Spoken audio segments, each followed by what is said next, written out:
Welcome today to Optical Illusions with Miss Arnowski.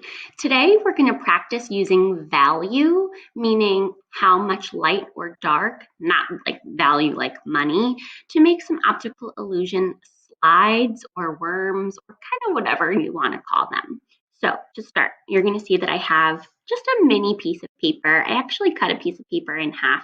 I don't need the whole thing.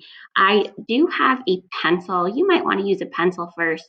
You know that I usually don't use pencil first because you can't see it great in the videos. You do need some sort of marker or pen. A marker would be preferred, a pen would be okay.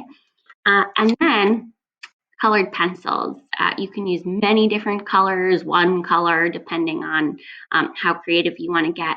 If you don't have colored pencils, you could also use crayon or just like a regular pencil, but colored pencils are best. You can't use marker for this part of that because we're going to use like the pencil.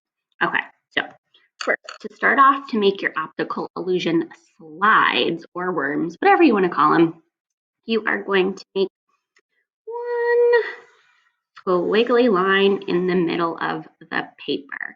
Remember, you can always pause this video as I keep going through the steps to follow along. Then I'm going to make 6 dots along my line. 1, 2, 3, 4, 5, 6. And that's where my worms or my slides are going to originate from.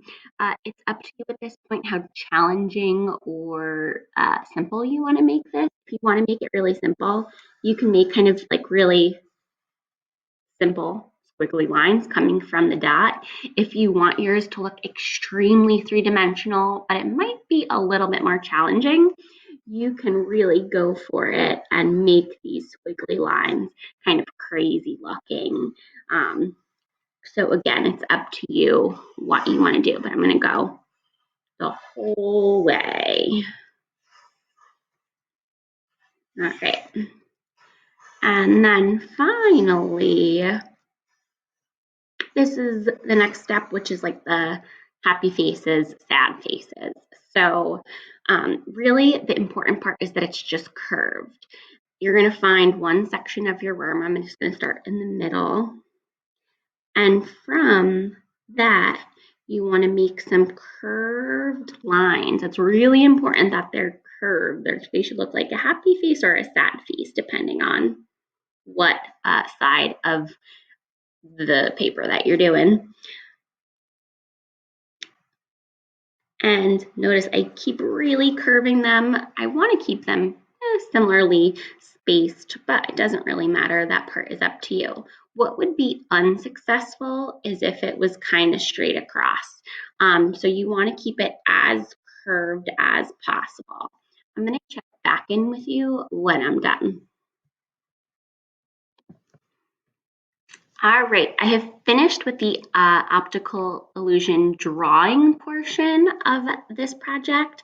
As you can see, I filled up all of my slides, and I also darkened and thickened some of the lines in between the sections of the slides. That's going to do 2 things. That's going to make it look more three-dimensional because that dark marker has the darkest value, so it looks like it's kind of being sucked back into space. The other thing that helps with is differentiating between each of the different slides in case you want to color it different colors and things like that. So hopefully you are all set with the drawing portion of your optical illusion. Next time we will be adding the value with color pencils or crayons if you don't have colored pencils. So keep this somewhere safe. All right. Good luck today. I hope you enjoy creating.